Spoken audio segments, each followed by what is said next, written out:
Hi, everybody. James Anderson here from Anderson Law Firm. As always, coming to you from a beautiful downtown Fountain Inn, South Carolina. Today we have a characteristically fun topic, what every parent needs to know about wills and beneficiary designations. Uh, you know, most of our clients, it seems like they're either retired folks, people that have had a death in the family and recently had to probate something, people who have dealt with an illness, or many times it is parents of young children. These are these life events that tend to prompt people into action with respect to estate planning issues. I think it's almost a knee-jerk parental instinct, once a new child is on board, for folks to think, I need a will.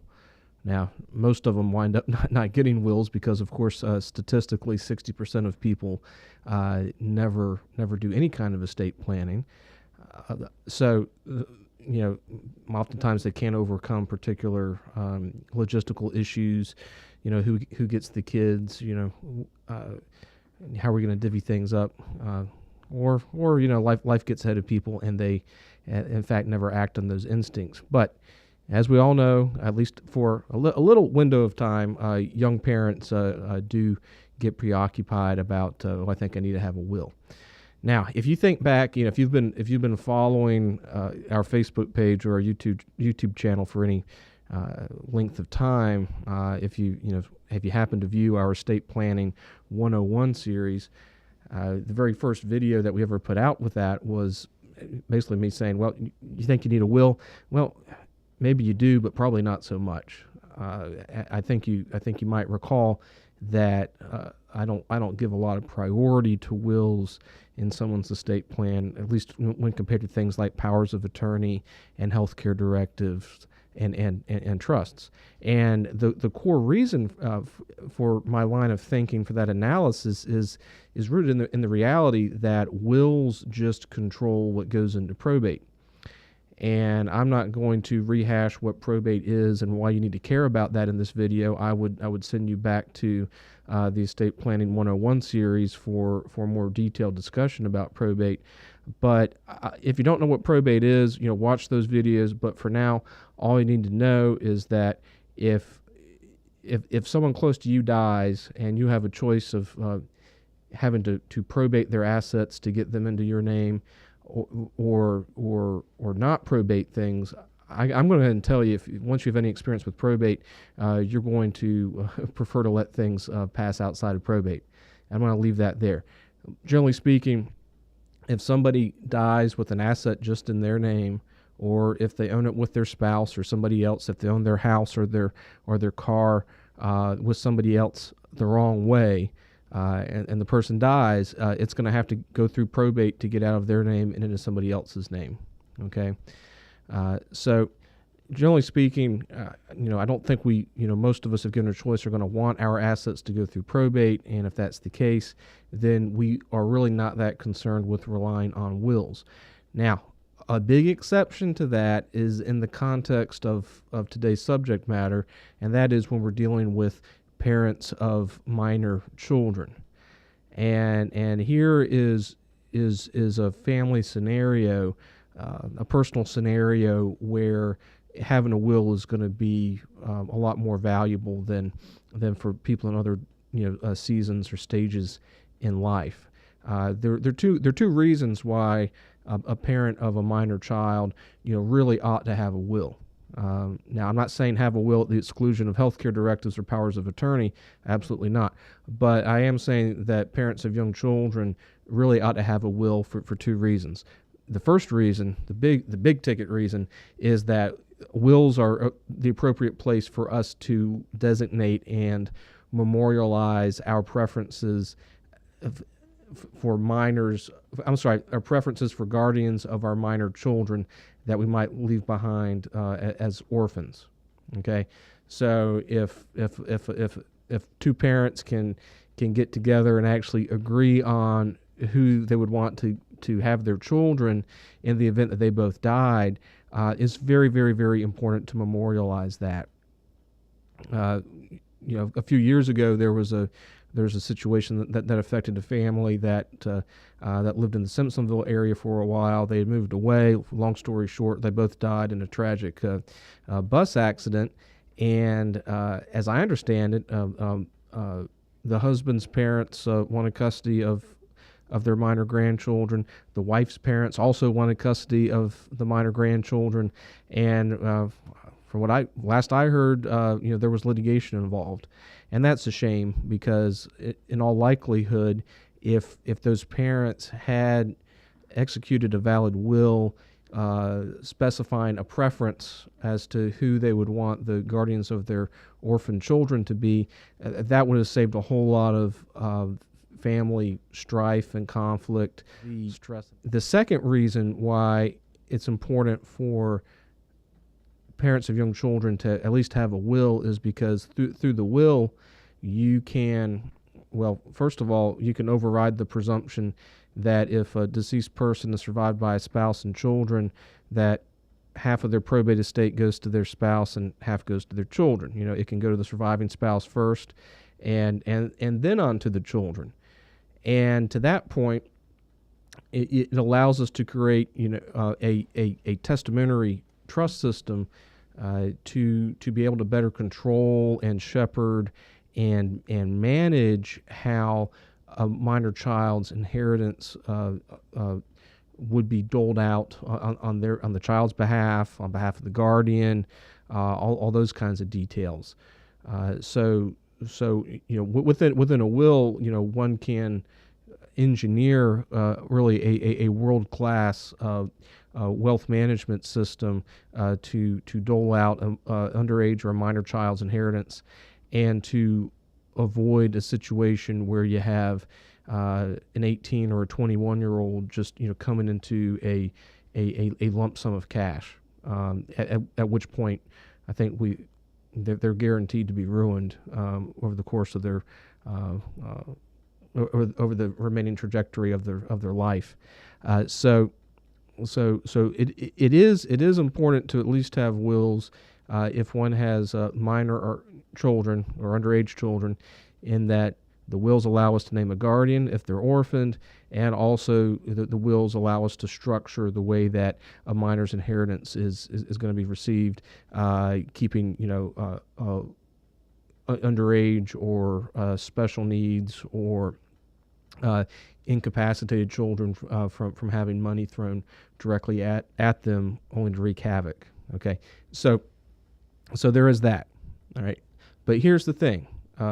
I cannot tell you how many people I have come through the office who bring in specimens of old wills that they had when their children were young, or maybe their children still are young and they're looking to take a second look at things, and they have decent enough wills that create decent wealth transfer systems for their children, but when we peel back the layers of their plan, and we analyze the types of assets that they have and how they have their different assets structured, we quickly realize that the system that's engineered in their wills is really not going to apply to most of their estate.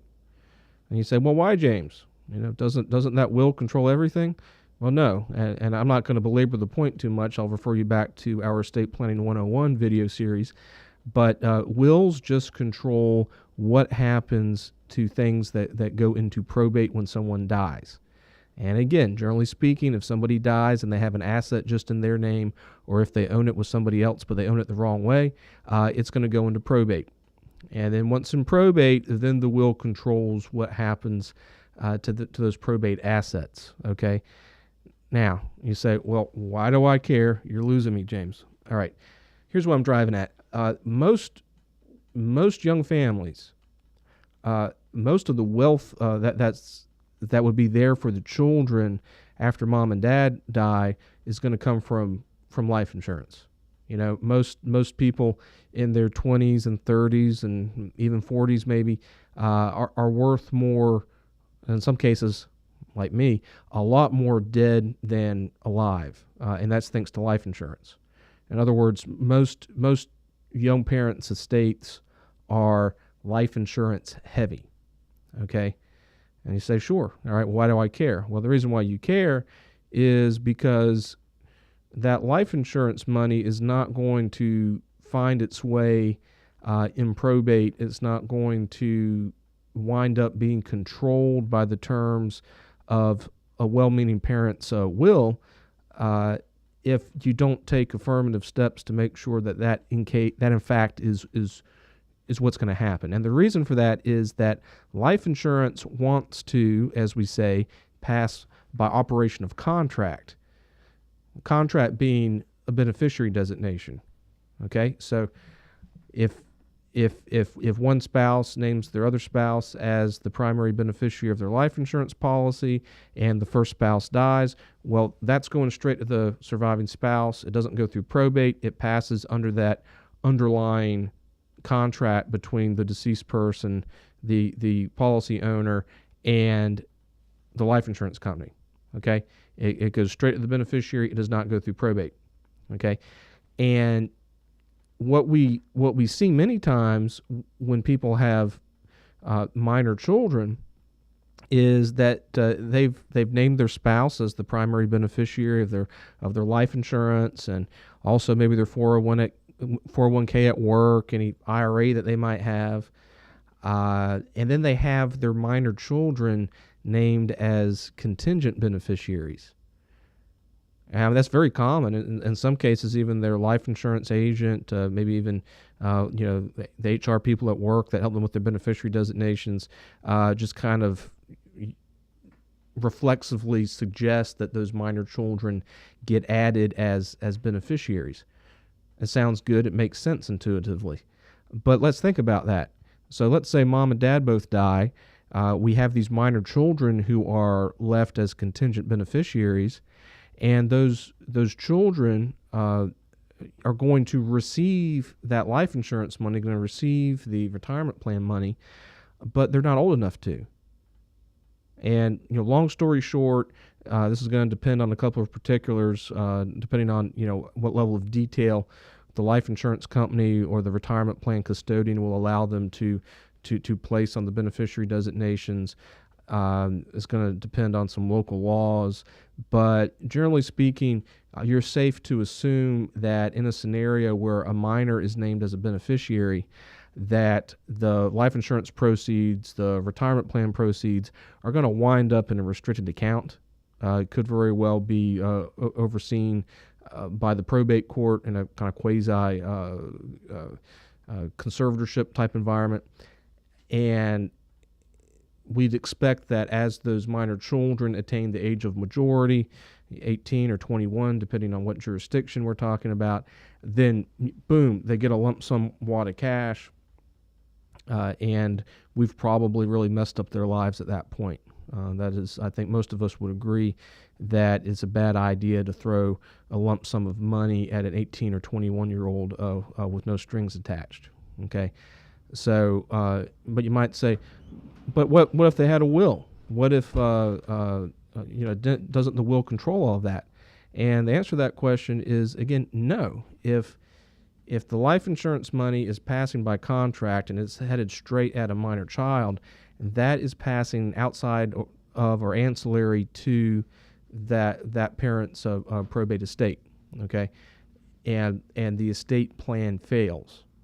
All right, another similar common flaw or kink that we see in parents planning is like, okay, well, I realize I can't name my minor children as beneficiaries, but I'll just name my mom and dad or my sister or brother or my favorite uncle, somebody that's pretty responsible, and I know they're going to do what I want done with that money. And the idea is that mom and dad die, that life insurance money, that retirement plan money, goes to that relative or that trusted friend, and there's this expectation that that person, that beneficiary, is going to act as like a quasi pseudo trustee.